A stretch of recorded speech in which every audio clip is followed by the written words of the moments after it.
hanggang 23. Tapos sa Peter, hawakan niyo din yung Peter, 1 Peter chapter 3. Yan yung ating mga talata. Babasahin mo muna sa Ephesians chapter 5 verses 22. Sabi dito, mga babae, pasakop kayo sa inyong sariling asawa, na gaya ng sa Panginoon, sapagkat ang lalaki ay pangulo ng kanyang asawa, gaya naman ni Kristo na pangulo ng Iglesia, na siya rin ang tagapagligtas ng katawan. Punta pa tayo ng 1 Peter chapter 3. Sabi doon sa 1 Peter chapter 3 verse 1, gayon din naman kayong mga asawang babae, pasakop kayo sa inyong sariling asawa, upang kung ang ilan ay hindi tumalima sa salita, kung yung may ilan daw na asawa na hindi pa mananampalataya o hindi mananampalataya, ay mga hikayat ng walang salita sa pamamagitan ng ugali ng kanyang asawang babae, sa pagkamasid nila ng inyong ugaling mahinhin na may takot. Ayun, pwede pala, no? Pwede pala natin silang ma-win sa Panginoong Kristo. Yung mga babae na mananampalataya, kung yung asawa nyo ay hindi mananampalataya, pwede rin silang maakay sa pamamagitan ng mahinhin nilang pamumuhay. Mamasdan daw nila yun eh. Sa verse 3, na huwag sa labas ng kanilang paggaya, na gaya ng pagpapahiyas ng buhok at pagsusuot ng mga hiyas na ginto o pagbibihis ng marinal na damit, kundi ang pagkataong nakatatago sa puso na may damit na walang kasiraan ng spiritong maamo at payapa na may malaking halaga sa paningin ng Diyos. Ang idea dito, sinasabi ni Pedro, na ang i-cultivate daw ng mga babae ay hindi daw yung mga postura, kundi yung i-cultivate nila ay yung pagkatao nila, yung kanilang character. Doon sila makilala ng kanilang lalaking asawa. Sapagkat, nagbigay siya rito ng example, sapagkat ng unang panahon ay ganito naman nagsisigaya ang mga babaeng banal na sisiasa sa Diyos o nagtitiwala sa Diyos, na pasakop sa kanyang asawa. Nagaya ni Sarah na tumalima kay Abraham na kanyang tinawag na Panginoon. Na kayo ang mga anak ngayon kung nagsisigawa kayo ng mabuti at di kayo natatakot sa anumang kasindakan. Ang title ng aking message ay Principles in Marriage. Okay? For wives. Okay? Para lang sa mga asawang babae. Pero yung mga lalaki, hindi ibig sabihin, kayo ay walang mapupulot dito. This sermon is also for you. Pero nonetheless, this is part ng message ko noong Wednesday, na the blessings of marriage. Pag yung iba, magtanong na lang kayo sa mga send na rin sa group. Yung mga messages dito, i-upload ko sa YouTube. May channel doon. Kung na-miss nyo, pwede nyo balikan. Okay? Pero nonetheless, dun sa nakaraan natin pag-aaral, yun yung binigay ko sa inyong title. No? Manalangin po muna tayo. Lord, we thank you so much ito. We pray for guidance. We pray for insight. We pray for humility. We pray for brokenness. Break our hearts. We learn from your word ngayong umaga para malugod namin kayo, Lord, sa buhay namin bilang mananampalataya o bilang may mga asawa o mga married na, or bilang mga single, yung mga kapatid na mga single. We pray, Lord, na kayo mag-glorify namin ngayong umaga, kayo pong tumanggap lahat ng papuring karangalan para sa lahat ng bawat.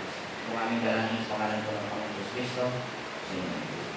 Again, yung title ng aking message ay Principles in Marriage for Wives. Okay? Last time nakita natin yung definition nung last Wednesday kung nakinig kayo or nung Thursday sinend ko na yung definition ng marriage. Pwede natin sabihin ito daw yung kasunduan ng isang lalaki at babae na sila sa isa't isa ay nangangako na magkasama sila sa hirap at ginhawa, sa sakit, diba? Sa saya, sa lahat ng pagkakataon hanggang sila ay papaghiwalay ng kamatayan. Itong covenant na ito, kasunduan na ito ay ginawa nila sa harapan ng Diyos, sa harap ng maraming tao. So yung mga naikasal na rito, ganito yung experience nyo. Yung kasunduan nyo mag-asawa, sa harap yun ng Diyos at sa harap ng mga tao. Yun. yung marriage. Nandun ang Panginoon. And then part noon is yung consummation, yung physical union ng mag-asawa. Okay? Yung honeymoon nila, yung physical union. Ito ay isang tipan na hindi maaaring sirain. Okay? Anong sabi ng Panginoon Jesucristo? Yung pinagsama ng tao ay pinagsama ng Diyos ay huwag mapaghiwalayin ng tao. Pwede tayo naniniwala sa divorce. Marami tayo nakikita, yung mga sa mundo natin ngayon, tsaka dun sa kahit sa scripture, parang may mga times inalaw yung divorce. Inalaw, pero hindi yun ang original design. Ang design is yung asawa mo hanggang sa huling hininga nyo. Okay? Hindi ka pwedeng papalit-palit. Ay, ayoko na yan kasi pag manluluto, sunog-sunog.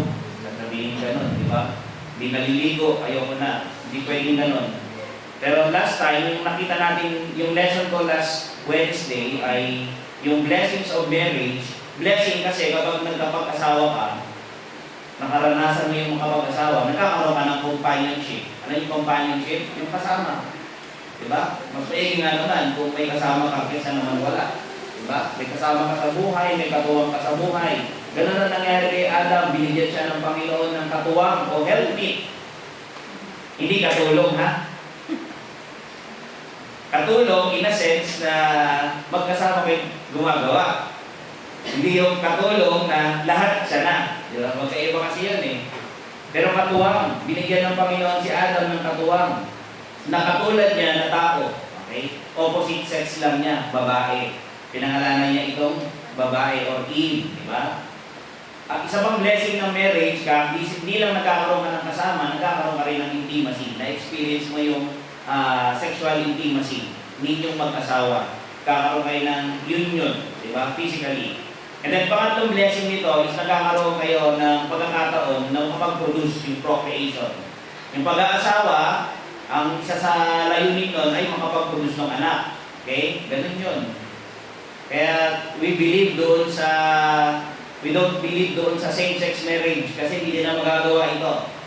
Diba? Paano sila magkakaroon ng intimacy? Paano sila magkakaroon ng anak kung pareho silang lalaki o pareho silang babae?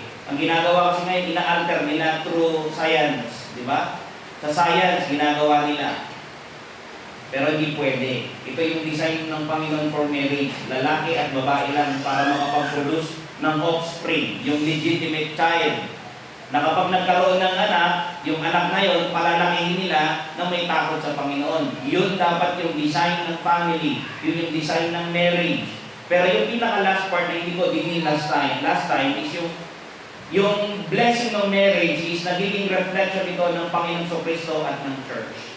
Okay? Yung mga mag-asawa, dapat yung marriage natin ay reflection ng Panginoon Jesucristo at ng church. Ganon ang marriage.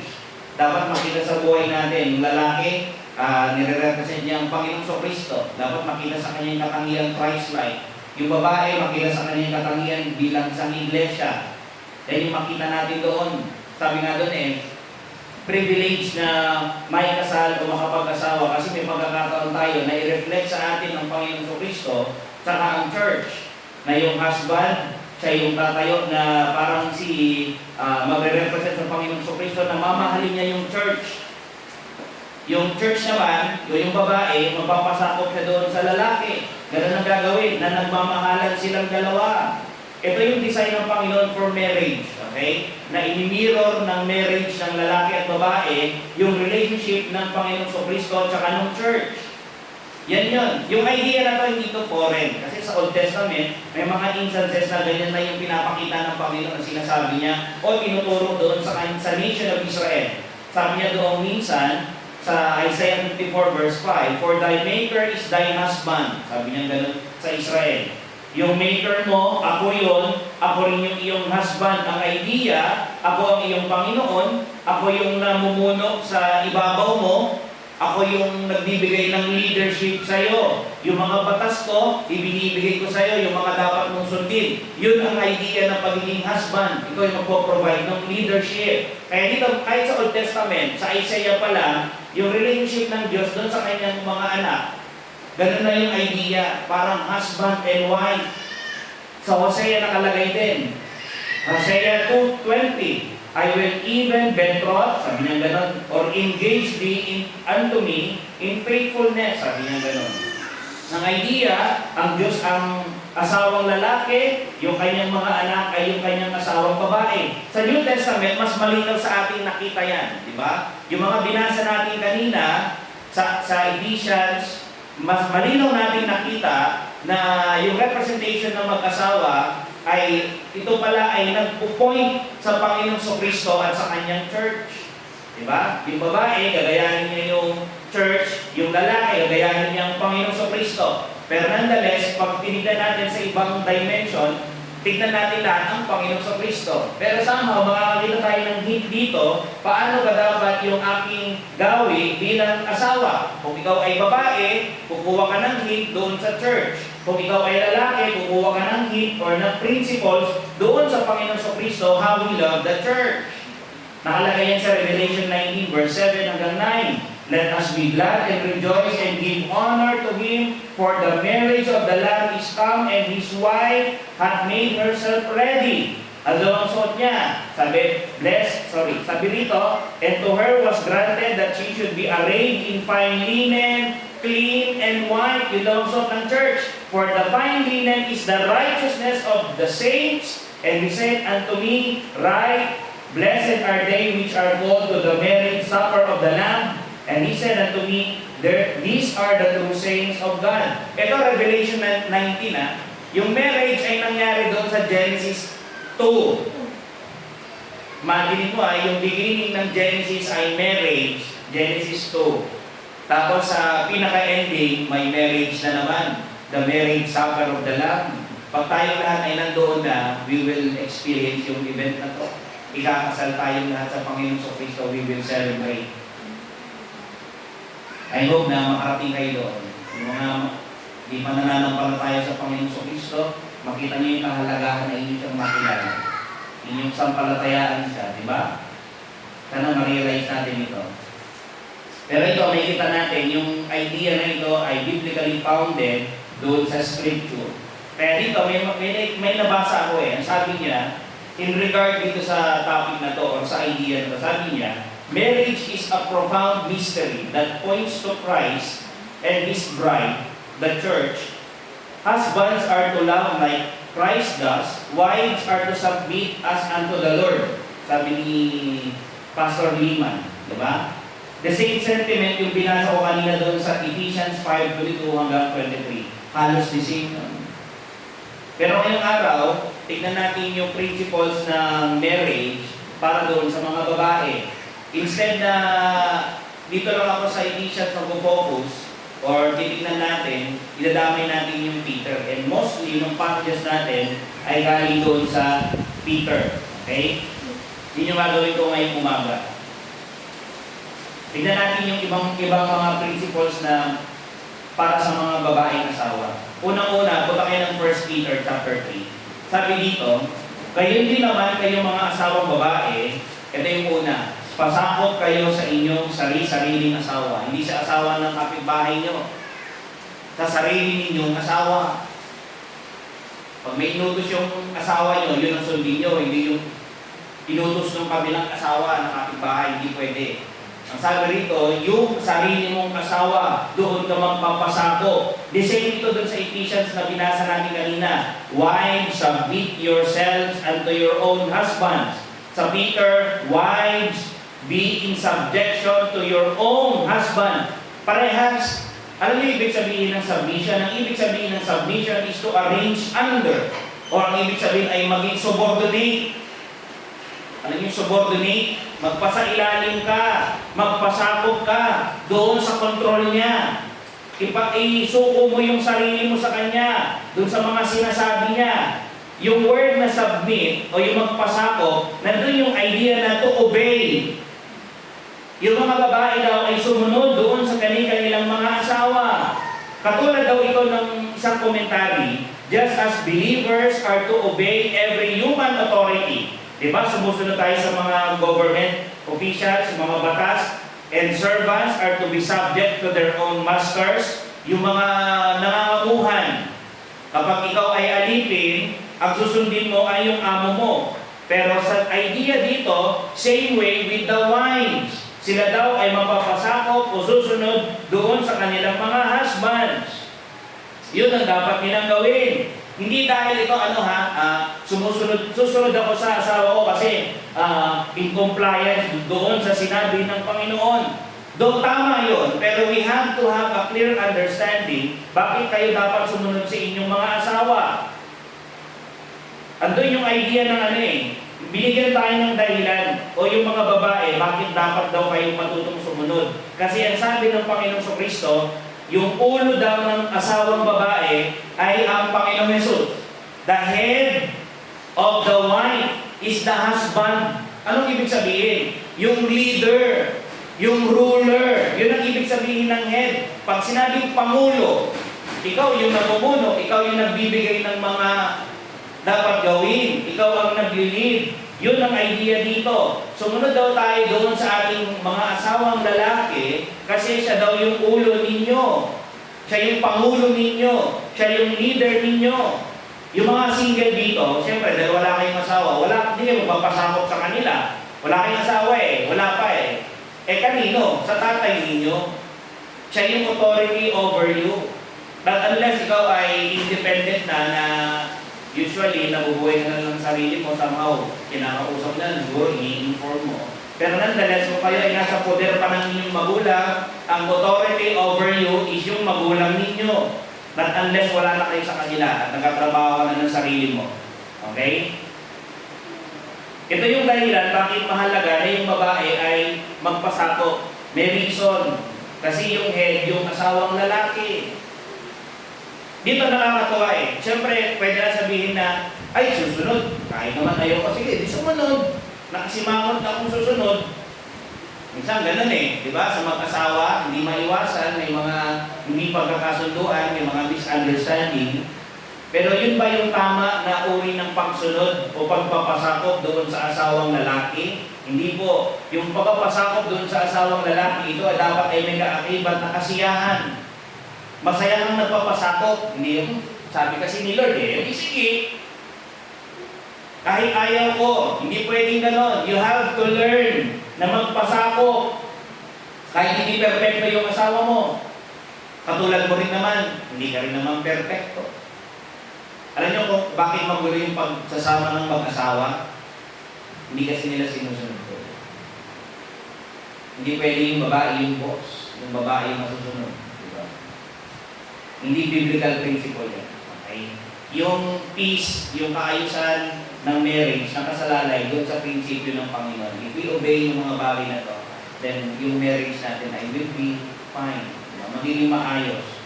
Dapat daw yung pagsunod, characterized, o yung submission, characterized by joy. Dapat masaya ka. Pangalawa, yung babae, nagpapasakop, hindi yung napilitan lang, kundi masaya siya and out of love. Kasi husband niya yun Yung church ba sumusunod lang sa Panginoong Kristo kasi siya yung ulo Pero napipilitan lang ako. Di ba hindi? We are happy na sumunod sa Kanya. We take joy na, Lord, gusto kitang sundin, gusto kong malugod kita sa buhay ko. Dapat ganun Masaya and out of love, tayo ay sumusunod. Tingnan niyo sa Titus chapter 2 verse 4. Punta po kayo doon. Kung may mga Biblia kayo, punta kayo ng Titus, sa aklat ng Tito, verse 2. Chapter 2, verse 4, sabi doon, that they may teach young women to be sober. Ito yung mga nakakatandang babae sa church Ang tungkulin ng mga mas may edad na mananampalatayang babae ay gabayan, turuan kung paano ba mabubuhay yung mga nakababatang may asawa. Ano ba yung dapat nilang gawin doon sa marriage life nila? Dapat tuturuan sila ng nakakatandang babae. Ano yung tuturo niya? That they may teach the young women to be sober. Ito yung sabi ako sa Titus 2:4, to love their husband. So hindi pwede na, nagpapasakot naman ako sa kanya, okay na yon. Sumusunod naman ako, okay na yon. Kahit nakasimangot ako, di na mahalaga yon. Kahit napipilitan ako, kahit hindi ko siya mahal, okay na yon. Mali. Dapat magpasakop ka ng may kasiyahan, may pag-ibig. Diba? Yan ang sabi. Parehas yung sinabi ni Paul, saka yung sinabi ni Pedro, na ito yung tungkulin ng asawang babae. Na mahalin niya yung kanyang asawang lalaki. Sinabi dito ni Paul, to love their husbands. Yung billing niya doon kay Titus. Sabi nun sa aking nabasa, all happiness in the marriage relation is based on mutual love. Pag yung mag-asawa masaya o nagmamahalan sila, doon nakaka-experience sila ng tunay na kasiyahan. Yung mag-asawa lagi na nag-aaway kasi hindi na nila mahal, di ba? Kaya usually na sisira yung marriage, nag-iiwalay kasi sabi nila hindi na daw nila mahal. Pero hindi ganun dapat.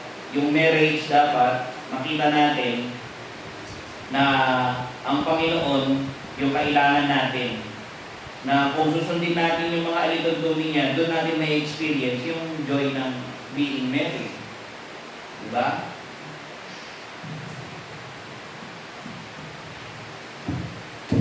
Yung submission nila, yung obedience, should be characterized ng joy, ng love. Ilaragdag ko to. Kasi yung principle dito ng wives, ano yung kunwari, ako bilang asawang babae kayo, ano yung principles ninyo? You will have to learn, you should be submissive, di ba? Pangalawa, you should be loving. Wives should be loving. Dapat maging mapagmahal kayo. Manap kayo ng paraan para mas lalo yung mahalin yung asawa niyo. Mag-pray kayo, Lord, sana mahalin ko yung lalaki dito more and more. Eh bakit naman lagi? Diba? Pag-pray mo, kung mananampalataya ko, yun yung challenge na iwin mo siya. Diba? Saka may mga time na mag-date kayo. Diba? Lumabas-labas kayo, maglakad kayo sa karayan, maligo kayo sa karayan. Sama niyo yung pamilya nyo, kaya dalawa lang kayo. Spend time. Diba?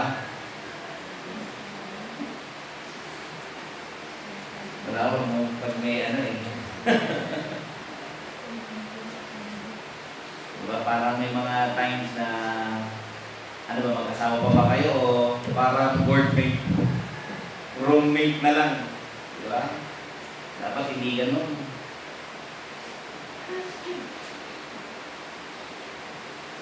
Pangatlo, kasama dun sa principle, punta kayo sa 1 Peter chapter 3 verse 2. Sa verse 1 ng chapter 3, makakakita kayo dyan yung principle kanina na binanggit ko, which is yung submission. Wives should be submissive. Pasakot kayo. And then, isiningin ko dyan that the wife should submit out of love. Okay. Wives should be loving. Pangatlo, itong ng verse 2, sa pagmamasid nila ng inyong ugali, mahinhin na may takot. Gusto ko ma-i-take ko natin yung word na takot. Sabi niya gano'n. Ano yung word dyan na takot? Yung ibig sabihin ng takot dyan is respect. Wives should be respectful. Magalang kayo. Bahala kayo how you perceive yung inyong husband, pero nonetheless, it doesn't matter. Dapat ipakita mo pa rin yung respect. Ito, binabanggit ni Peter ito, doon sa senaryo na, lalo na nakakulit doon sa verse 1, kasi sabi niya rito, upang kung ang ilan ay hindi tumalino na salita. Yung context niya, kung sakali man yung asawa mo di mananampalataya, okay lang yan, sabi niya, magpasakot ka pa rin sa kanya kasi nang may takot. Sabi, nire-respect mo. Paano siya bawiwin sa Panginoon kung dinidisrespect mo siya? Pinupok-awan mo lang. Diba? Hindi siya maniniwala. Yun ang sinasabi rito ni Peter, na yung mananampalatayang babae, may possibility, by God's grace, na ma-win over mo yung husband kong lalaki. Kung makikita daw nila yung kahinginan mo, yung ugali mong mahingin na may takot. Okay? Yung chase dito, mamaya tignan natin yung word na yun, yung mahingin. Pero tignan muna natin yung may takot, yung may respect, yun ang idea rito eh. Na dapat yung babae daw, magpakita na siya ng paggalang doon sa asawa niyang lalaki. Alam niyo ibig sabihin dito ng ano? Katulad ito ng Ephesians 5:33. Nevertheless, let every one of you in particular, so love his wife even as himself. Yung lalaki ang mahal ito yung asawa niyang babae, katulad ng pagmamahal sa kanyang sarili. And the wife, see that she reverence or respects her husband. Yung babae, respect daw nila yung kanilang asawang lalaki. Ang ibig sabihin ng word na respect, yung ibig sabihin ng word na fear, ang ibig sabihin ay to honor, to obey the will of her husband. Yung walang mangyayari na yung usurping, yung pang-aagaw, Ako na ngayon ang masusunod. Huwag daw gagawin yun. Huwag mong i-usurp. Huwag mong i-disregard yung leadership niya o yung headship niya. Pero naiintindihan ko, minsan nangyayari kasi minsan yung mga lalaki, hindi nila ginagawa yung part nila. Pero you have to learn na huwag kang mag-go beyond doon sa mga bounds. Mag-act ka according doon sa principle ng Panginoon. Binigyan na tayo ng example ni Sarah doon sa verse 6 ng 1 Peter 3 Sabi doon, sa verse 6, nagaya ni Sarah na tumatalima sumusunod daw si Sarah kay Abraham. Yun ang ibig sabihin ng submission, obedience. Tumatalima kay Abraham na kanyang tinatawag na Panginoon. Imagine, natawag niya Lord. Hindi honey. Lord. Hindi Lord as Panginoon na Panginoon, ha? Yung Lord ang idea, ikaw yung ruler ko. Lord Abraham, alis na ba tayo? O sige, maya-maya, alis na tayo. Bakit gano'n? Nandun kasi yung respect niya sa asawa niyang lalaki. Pero maganda makita natin yung kabuuan na context nito kasi kanina binanggit ko, meron ditong part na yung sa verse 1, tignan nyo, titigan lang natin. Sabi niya, upang yung second part, pasakopesin yung sarili-sariling asawa.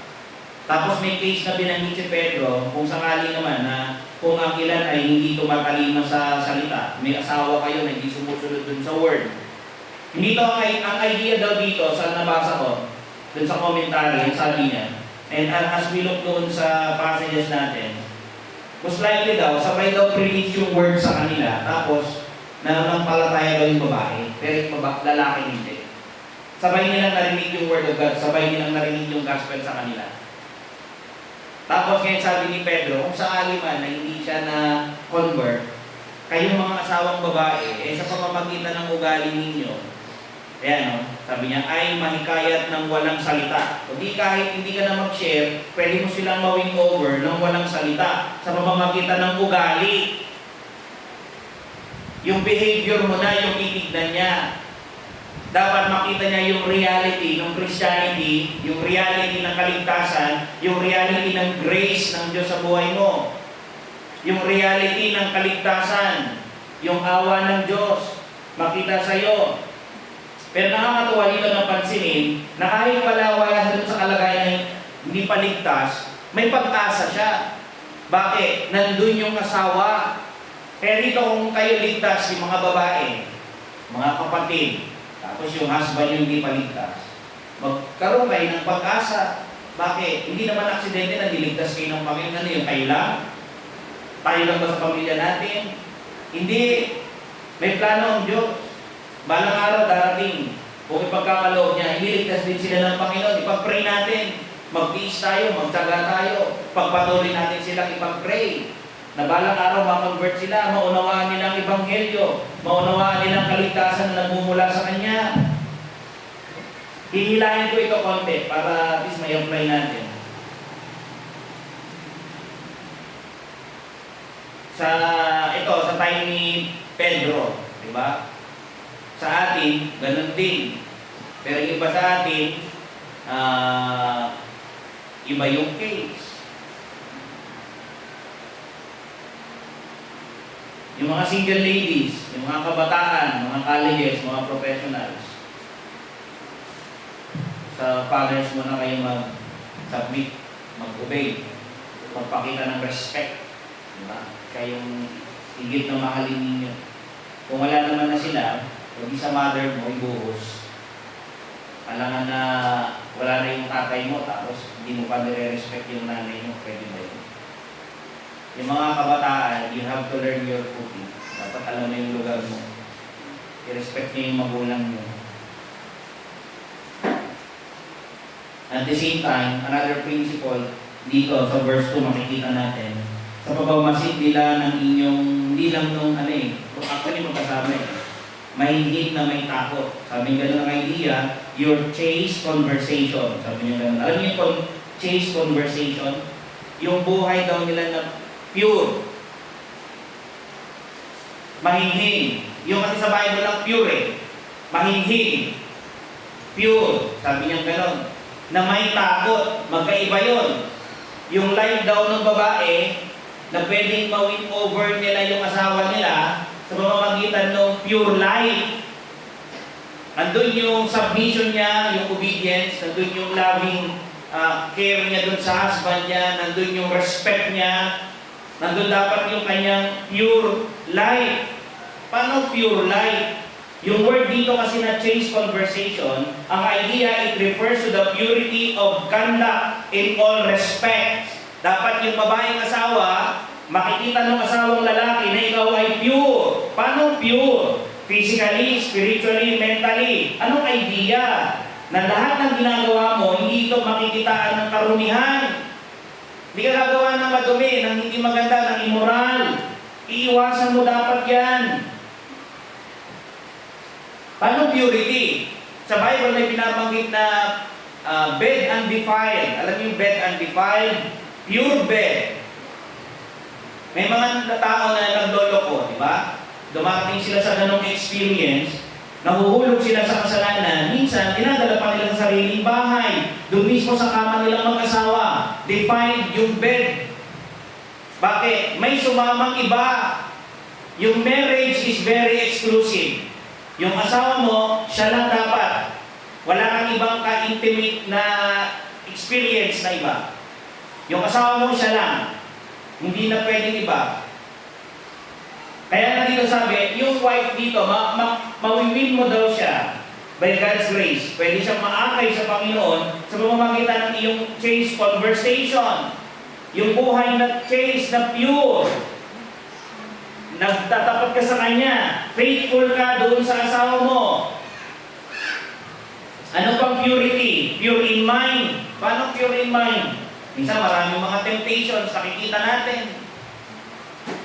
Naalala ko tuloy minsan may nakikita tayo na parang, I just want na i-illustrate yung impurity. Diba? Minsan yung babae may tinitignan, may binabrowse na ibang lalaki, kachat na ibang lalaki, tapos pag kunwari kukunin ng asawang lalaki yung cellphone, kukunin ng babae yung cellphone niya, ayaw niya nang hawakan. Something is wrong. Vice versa yun kahit sa lalaki. Dapat freely na nahahawakan nila yun. Yung cellphone, nakikita nila kung ano yung ginagawa mo. There should be purity in bed. There should be purity in mind. Dito dapat yung wife. Doon sa mga purity in relationships. Doon sa mga ibang lalaki na nakakasalamuhan niya. Walang malis. Purity in dress. Paano dress? May nakalagay naman sa Timothy. In like manner also that women adorn themselves in modest apparel. Diba? Kung asawa kang babae, manamit ka rin ng maayos. Yung appropriate para doon sa babaeng may asawang lalaki. Diba? Hindi yung magsusot ka, tapos yung asawa mong lalaki na sa yung asawa kong babae. Lumabas na naman ng hapon, naka-shorts ng maiksi. Diba? Rarampa ka ba? Sino yung pinapagandahan mo maigi sa labas? Yung asawa mo nasa loob. Diba? Purity in dress. Pag nakita ng husband yun, na itong babae, asawa kong babae, mahinig ito chaste, pure to. Tsaka dito basta nag-aano na pwedeng ikasira ng pagsasama namin, na baka pag-isipan ko siya na may kasama na, may nagugustuhan na siyang iba, wala siyang gagawin na gano'n. Nakikita ko siya na hindi gagawa ng gano'n. Kasi nakikita ko naman sa gawin niya, kung yung babae nagsusuot na ng maiiksi, di ba? Lumalabas na yung kung ano-anong lumalabas, mahirap na. Mag-iisip siya ng di maganda. Diba? Yung mga babae, iwasan niyo yung gano'n na ililig niyo yung husband niyo na magdududa siya. Bakit pa ba ako nito? Diba? Baka may iba na to. Hindi na ako binibisong. Diba? Baka di lang ang toothbrush. Toothbrush muna. Diba? Kaya nga dito sabi, tignan mapansinin mo doon sa verse 3 ng Peter. Bagaman sabi dito na yung babae, makita yung kahihinan, tingnan mo yung focus ng godly women sa verse 3, na huwag sa labas ng kanilang paggaya. Yung babae, sabi ni Pedro, hindi sana mawin mo dahil dun sa mga panlabas na gaya. Hindi. Na huwag sa labas ng kanilang paggaya na gaya ng pagpapahiyas ng buhok. Yung mga ipit-ipit na mga ganda o pagsuot ng mga hiyas na ginto, mga alahas o pagbibihis ng maringan o mamahaling damit. Sabi niya, hindi against si Peter na magsuot ng ganyan. Pero yung mga babae daw, hindi daw yun yung focus mo. Bakit? Sabi niya sa verse 4, kundi ang pagkataong nakatago sa puso na may damit na walang kasiraan ng espiritong maamo at payapa. Ang concern daw ng mga godly women is yung character nila. Yun dapat yung isipin natin. Hindi yung ang ganda-ganda mo pero ang sama ng ugali mo. Yung mananampalatayang babae, yung concern niya is mag-grow yung kanyang attitude, mag-grow yung kanyang character. Maging ano siya, kawangis ng iglesia ng Panginoong Sokristo. Kawangis ng katangian din ng Panginoong Sokristo. Yun dapat daw yung concern niya. Sabi niya, wag lang yung pananamit nyo, yung puro panlabas ha. Dapat yung panloob, yung focus ninyo. Bakit binabanggit ito ni Pedro? Nung panahon niya, yung mga babae nagsusuot ng gano'n kahit noon pa. May nabasa nga ako yung babae daw na nagsusuot ng wig, nagsusuot ng mga alahas. Walang problema doon, pero huwag mong kalilimutan na yung focus mo is yung character mo, yung panloob na pagkatao mo, doon dapat yung mamold. Yun yung mahubog, yun yung priority mo. Wives, be pure. Single ladies, yung mga magkaroon dapat ng chaste conversation or yung to be pure in all respect ay mga wives pala single ako. So hindi ako kasama doon. Di lalo ka na, you have to reserve yung sarili mo para dun sa iyong magiging asawa. Kahit yung mga lalaki, i-reserve mo yung sarili mo para dun sa magiging asawa mo. Later on, you have to be pure. Prepare yourself. Hindi yung kung sino-sino. Kaya ako dinidiscourage ko yung mga teens na magbo-boyfriend. Bakit? Nag-aaral ka pa. Kaka yung utak mo, immature. Anong alam mo sa mga bagay na yan? Tapos, mapusok yung damdamin. Kung mapahamak ka, di ba? Di ba, Alinang, tingnan mo ako kontrabida. Alam ko namang tama ako Okay na yun. Di ba? No-offend ba kayo pag sinabihan mo yung anak nyo na huwag kayo magbo-boyfriend? Kasi pinapayagan nyo naman. Dapat nga matuwa kayo di ba? Dapat ganun. Higit pa yun, yung pastor ko, buti nga sa inyo, pinagalitan kayo. Dapat di kayo nag-iisip ng ganyan, mag-aral muna kayo, pinapaaral kayo kung ano-anong iniisip nyo, kung ano-anong gusto nyo gawin. Hindi ko kayo pinaporbid mag-asawa. Gusto ko kayo magsi-asawa. Tandaan niyo yung stand ko. Hindi ako kontrabida ng love life nyo, pero lagay nyo ng standard, mag-pray kayo maigi. Iayos nyo yung panahon.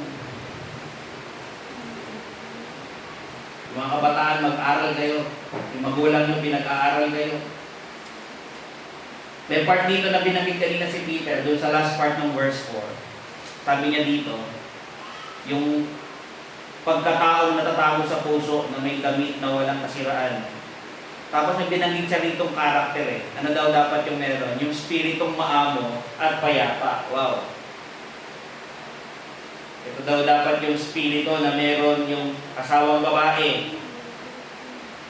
Ito yung i-cultivate niya doon sa loob niya. Ito yung real beauty ng isang babae. Ano sabi ng Proverbs? Yung outward beauty is vain. Diba? Sino daw ang pinupuri? But she, o yung woman that fears the Lord, yun daw ang pinupuri. Yung babae na may takot sa Diyos. Pero dito, binabanggit ni Pedro, i-cultivate niyo yung inner man, na magkaroon kayo ng spirito, sabi niya gano'n, ng gentle and quiet spirit. Sabi niya gano'n. Ano yung idea ng gentle and quiet spirit? Sa nabasa ko sabi, yung meek daw is not creating disturbances. Yung hindi ka gumagawa ng gulo. Yung quiet naman is kapag mayroong nangyayaring hindi maganda, ikaw ay able na i-endure yung situation na yun, naiintindihan mo, tinitiis mo. Yung isa, hindi ka gumagawa ng anumang ikagugulo nyo. Yung isa naman, kapag mayroong gulo, tinitiis mo. Hinahayaan mo, binibear mo daw. Hindi nito sinasabi na hindi kayo pwedeng pag sa asawa, ay, ibig sabihin pala, mananahimik na lang ako, titiisin ko na lang lahat, magpapakamartir ako. Bakit hindi pa kayo nag-uusap? Hindi nito sinasabi na hindi kayo pwedeng mag-usap, mag-asawa. Pwede ka lang makipag-usap, di ba? Pwede ba itigil mo yan? Bakit? Ganito kasi yung ko ganyan eh. Oh, how we no? How we ought to learn. Ako, I have a lot to learn. Kayo, may mga merit dito. Beauty. Marami pa kayong dapat matutunan bilang asawa. Ako, marami pa akong di alam bilang asawang lalaki. Gusto ko maging best husband para sa asawa ko. Diba? Kayo din, yung goal nyo. Nawa, ako yung maging best wife para dun sa asawang lalaki. Na according dun sa will ng Panginoon. According dun sa Bible. Diba? Sabi niya isang commentator, sabi niya, meek in affections and feelings, quiet in words. Diba? When it comes to loving, ando daw yung meekness. Meek daw yung niya. Pero pag mga, yung di mga ganda, quiet daw siya. Sabi ng idea sa words. Binibear niya, di siya yung nagtatatalak dyan na nagwawala na Diba? Pero women, let's focus or mag-focus kayo dun sa character ninyo na lumagunawa in Christ-likeness. Karoon kayo na maging matuto tayong kayo na maging submissive, obedient. Dito, blind obedience sa ito gawin mo ganyan, 1, 2, 3, 4, 5, okay, 1, 2, 3, 4, 5. Kahit nahihirapan ka, hindi ka pwedeng magreklamo or anything. Pag mahirap, pwede ka naman magsabi, baka di ko na kaya yan, diba? Baka di ko na magawa yan. You have to learn submission, you have to learn to be loving, you should be respectful sa inyong husband, you should be pure, you should be gentle and quiet, yung inyong spirit. Alam nyo, mahirap to ngayon eh. Kasi ngayon, yung character, yung mga babae, iba yung ginagawa ng culture. Alam nyo, yung mga feminist group, ayaw nila ng ganito. Ayaw nila na, parang sa kanila, daw ito eh, tinatawag nilang gender stereotype. May mga nabasa ko yung mga heteronormative, yung mga gender roles, ayaw daw nila yan. Yung mga traditional roles for men and women within relationships, na often assuming a submissive, yung dominant or masculine, feminine dynamic. Na minsan, ayaw nila na yung lalaki, ayaw nila yung lalaki na nag-a-assert, yung nag-uutos. Dapat daw pantay. Yung role, dapat equal. Sa Bible, merong role. Trabaho ng lalaki yung mag-lead, trabaho ng babae yung sumunod. Pero isa sa role din, titignan naman natin eh. Ang role ng lalaki is to love yung wife sacrificially. Siya yung nagtitiis. Nagmamahal siya, siya yung nag-i-effort. Siya yung nagtuturo ng Word of God dun sa wife. Pero hindi yun yung lesson natin today. Gusto ko makita nyo lang muna yung wife. Pero sa time natin, yan yung sinisira ng marami. Bakit? Sa panahon natin, yung mga tao, dinidistort nila yung design for marriage. Ayaw nila to, yung principles of marriage for wives. Pakontrahin nila yan. Ang gusto ng mga babae ngayon mag-usurp, agawan ng authority yung husband. Nakapasok na nga sa church. Diba? Paano nakapasok sa church? Babae na yung leader. Pastora na. Kaya ito, even tayo, nakakatawa si Apostle Peter. Binigyan tayo ng example. Binigyan niyang example si Sarah. And lastly, dun sa verse 5, sabi niya, sapagkat ng unang panahon ay ganito naman, nagsigayak ang mga babaeng banal. Yun ang goal natin. Kayong mga babae, kayong mga maging babaeng banal na nagsisiasa sa Diyos. Ito yung gusto ko makita yung last principle. Na yung babae should learn to be hopeful in God. Ano yung hopeful? Yung mapagtiwala ka, kahit anong mangyari, magtitiwala ako sa Diyos, aasa ako sa Diyos. Yun ang ibig sabihin ng who trusted in God, who hope in God. Yun ang titiwala. Yung asawa mo na paano ba ito maliligtas? Sundin mo to, yung principle na to. Be submissive, be obedient, be loving, be respectful, be pure, be gentle. Pag nakikipag-relate ka, be quiet. I'm not saying na hindi ka magkasalita. Hindi yun ang ibig sabihin nun. Ang idea nun is kapag mayroong mga pagsubok, hindi ito yung naninisin, nagre-reklamo, inaaway mo pa lalo, may problema na nga yung ganun. Talaga mag-aaway kayo lalo pag ganun. Not only yun, you have to learn to be hopeful na habang ginagawa mo yung lahat ng yun, yung mata mo, alam mo kung saan ka pa rin titingin, babalik ka sa Diyos. Na itong mga bagay na ito, hindi mo kaya on your own. Na you are to trust yung grace and mercy ng Panginoon na mapangyari yung mga kahilingan mo, yung mga layunin mo, o yung mga ini-aim mo. Particularly dito sa context natin, is yung conversion ng husband. Sa Diyos ka pa rin titingin. Alam nyo, isa ito sa mahirap na i-cultivate, yung mga character na to. Yung mga single, pwede nyo itong i-apply sa sarili nyo mga single ladies. O kahit yung mga lalaki, actually pwede. Pero let me end with few things. Yung mga babae, asawang babae, remember, be submissive, obedient, loving, pure, gentle, and quiet spirit, and be hopeful sa Diyos. Yung mga asawang lalaki, yung mga principles na ito, pwede naman ito sa inyo Nakalagay naman sa Bible, mag-submit tayo one another, di ba? Sabi sa Bible, submit ka sa akin, ako masusunod. Paano yun? Sinabi rin sa Bible, submit one to another. Diba? Hindi naman magkakontra yun. Ang ibig lang sabihin, we need to be respectful din sa isa't isa. Yes, susunod yung wife, pero dapat yung lalaki, maayos din siya. Diba? Kahit siya, pag may mga natutunan din siya, sundin din niya dun sa wife. Hindi laging lalaki yung susunod na in a sense na parang babae yung boss. Hindi gano'n. Minsan may mga payo yung babae na maganda naman. Yung mga single ladies, sana matuto kayo dito. This is how you will conduct yung sarili niyo pag naging asawa na kayo o mag-asawa na kayo.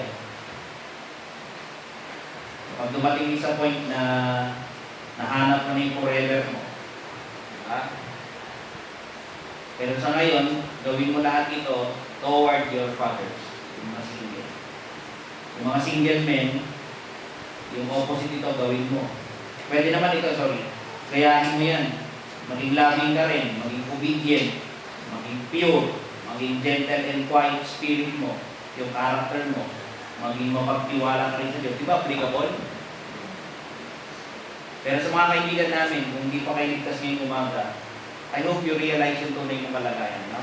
Na lahat ng tao ay nagkasala sa harapan ng Diyos. Nahulog tayong lahat sa kasalanan, lahat tayo ay mapaparusahan at doon makakarating sa tiyang kapahamakan sa impyerno. Dahil nagkasala tayong lahat Wala tayong pag-asa, di natin kayang maligtas. Kundi lang dahil sa ginawa ng Panginoon Kristo.